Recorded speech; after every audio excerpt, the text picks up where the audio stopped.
I think it's important that we are at this site because we look over there and we see the potential for Highland Park in terms of economic development. Talk to me about what you're hoping to see and change. What I'm hoping to see, especially with the Memes Group or what we actually Capital, is that they get tenants in their building, which will bring numerous jobs, and those jobs will bring revenue to the city, tax revenue.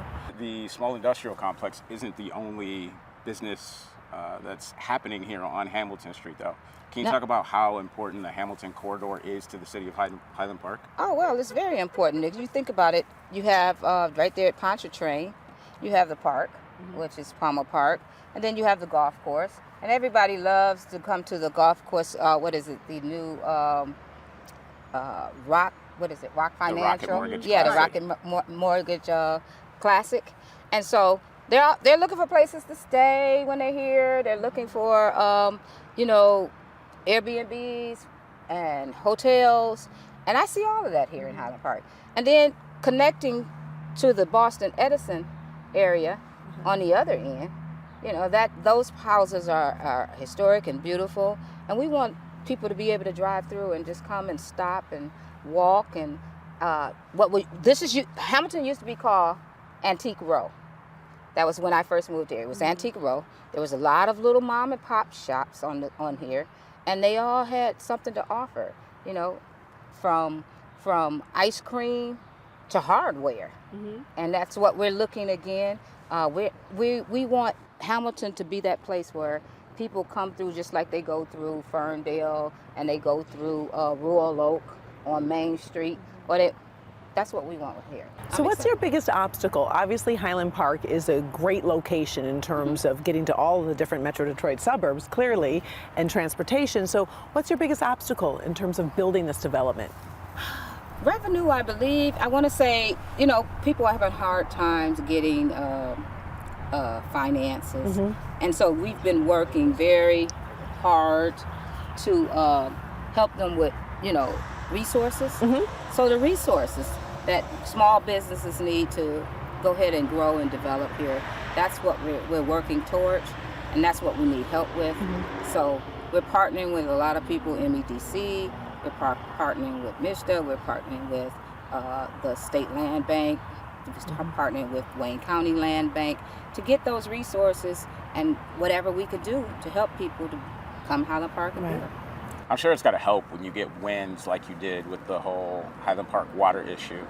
Can you just talk about how that continues to increase the momentum for the city and allows opportunities like these partnerships to really flourish and take shape?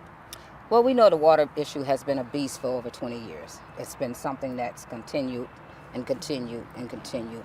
And I'm just glad that we had the help of the state and GLEWA decided to, we all sit down at the table and come up with a solution. And that solution now has warranted people to want to call and say, hey, I see you dealt with the water issue.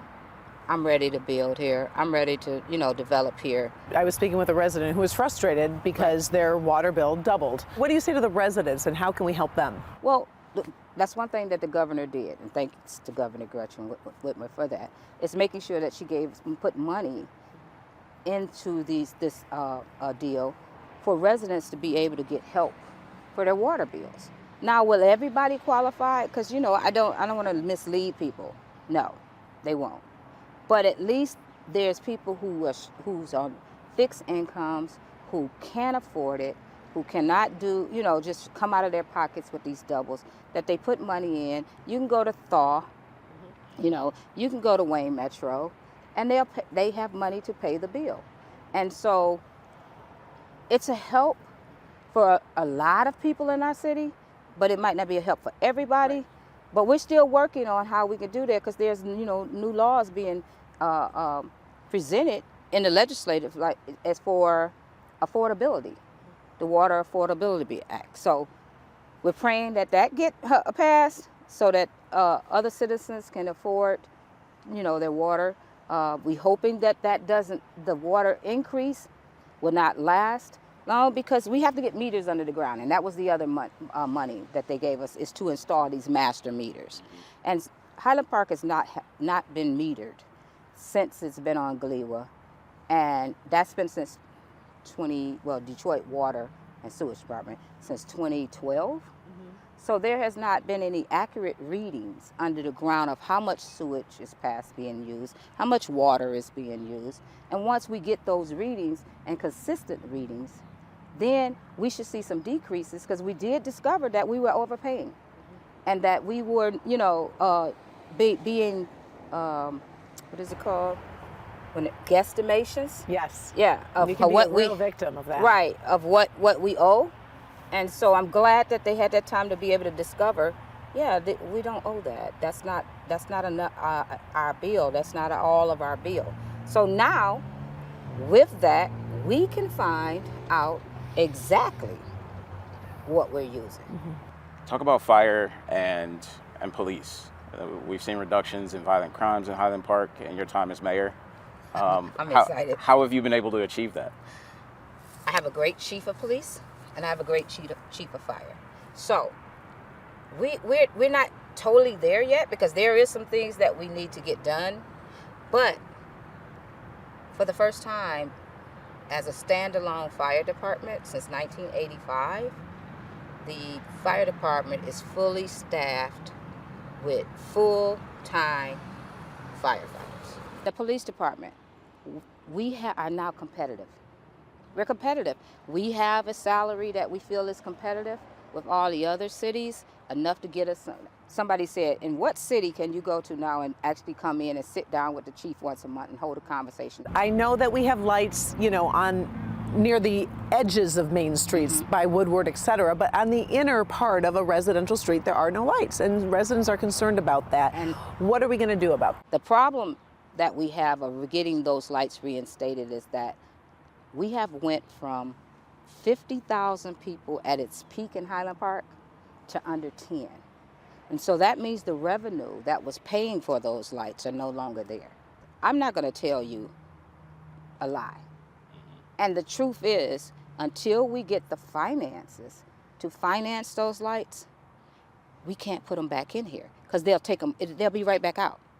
They'll be right back out. Now, if DTE want to donate some lights to us that they don't charge us a bill for, that would be excellent. But we are working with a couple of solar organizations that's working to try to get grant fundings and things to help, put some lights in. I was going to ask one last question. If you had one wish, if we could just, maybe it's lights, maybe it's solidarity, maybe, you're making headway with crime. If you could have one thing going, let's tackle that next. What's your big next? Community and economic development. Okay. That's the main next. Okay. Because without it, we can't do revenue. We don't have any revenue. Okay. So if we don't grow, we don't build up the city, we don't put new buildings and new houses and schools and everything. You know what I'm saying? People don't want to move to a city that they can't send their kid to all the schools. Right. People don't want to move to a city where they can't live in peace and want to be in a walkable environment. Like this area right here, this is a prospective development. And this development will bring not only housing, apartments, but retail, things people can walk to. That's what I'm looking for. I'm looking for walkable spaces, green spaces that we can walk. Our senior population go outside and sit in and just have a good day. And our children can go and play. And then our millennials and Gen Zers can hang out on a weekend and don't have to go to another city downtown. They just want to have, their time. That's my goal for the city.